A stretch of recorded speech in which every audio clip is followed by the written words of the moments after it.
वो भी आज आपने अपने कार्यालय पर पीडीए की पाठशाला खोली है, बच्चों को पढ़ाया है, क्या संदेश देना चाहते देखिए, राष्ट्रीय अध्यक्ष जी माननीय अखिलेश यादव जी के निर्देश पर और निर्देश का नेताजी का सपना था माननीय मुलायम सिंह यादव जी का कि जब नौजवान पढ़ लिख के इस देश को आगे बढ़ाने की बात करेगा तो देश और आगे बढ़ेगा, तरक्की करेगा।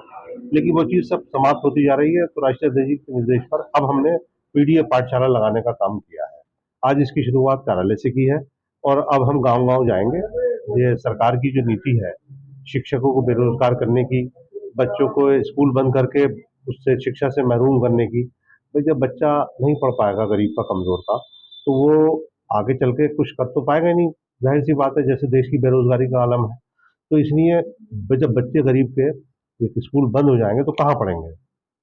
पैसे वाले का बच्चा हर जगह पढ़ लेता है। तो इसलिए छोटे बच्चे हमारे जब ये पाठशालाएं बंद हो जाएंगी, स्कूल बंद हो जाएंगे, तो वे कहाँ पढ़ने जाएंगे। तो इसलिए पीडीए की तरफ से ये राष्ट्रीय अध्यक्ष जी का निर्देश है, हम पीडीए पाठशाला लगाएंगे। जहाँ जहाँ स्कूल बंद किए जा रहे हैं उनको चिन्हित करके उन गाँवों में भी हम पाठशाला और पढ़ाने का काम करेंगे। शिक्षकों को रोजगार भी हम देंगे, चाहे हमें पार्टी की ओर से अपनी जेब से भी कार्यकर्ताओं को भी खर्चा करना पड़े, चंदा करना पड़े, हम शिक्षक को तनख्वाह देंगे और प्रदेश के और देश के बच्चे को शिक्षा से महरूम नहीं होने देंगे। हैं? देखिए देखिए, सरकार ने तो जो स्कूल मर्ज करने के जो आदेश जारी किया था वो वापस ले लिया है। नहीं, देखिए, सरकार का फैसला किसानों के हित की बात थी, उसकी लड़ाई सड़कों पर लड़ी हमने। लेकिन लेकिन सरकार कहती कुछ है, करती कुछ है। कैसे विश्वास करे ग्रामीण क्षेत्र का कमजोर का बच्चा, या कैसे किसान विश्वास करें। इसलिए तो हमने तो ये फैसला ले लिया।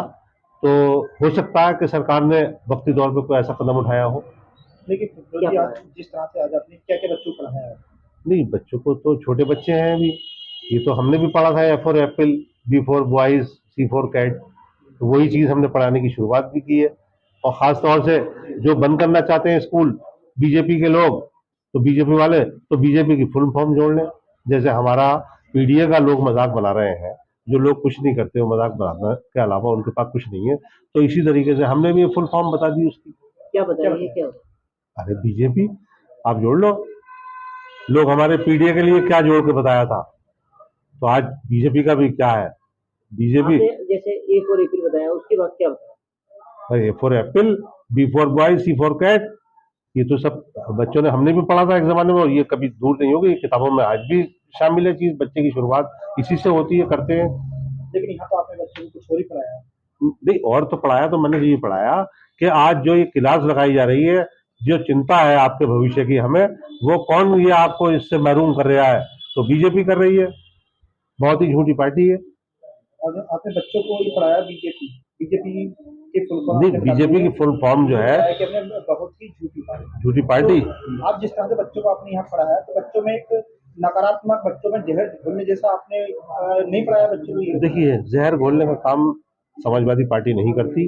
ये आप लोग भी खूब जानते हैं, मीडिया के साथी, और पूरा प्रदेश और देश जानता है कि देश और प्रदेश में जहर घोलने का काम कौन करता है और कौन सी पार्टी करती है। मैं नाम नहीं लेना चाहता अब, लेकिन मैं आपको इतना बता दूं कि समाजवादी पार्टी एक, क्योंकि नेताजी खुद शिक्षक थे, तो शिक्षा से जुड़ी हुई तो पार्टी हमारी हमेशा रही है। नेताजी किसान थे, तो किसान और नौजवान की और शिक्षा के क्षेत्र में सबसे ज्यादा नेताजी ने काम किया, और हमारे राष्ट्रीय अध्यक्ष जी भी कर रहे हैं। इसलिए हम शिक्षा से छोटे बच्चों को महरूम नहीं होने देंगे किसी भी कीमत।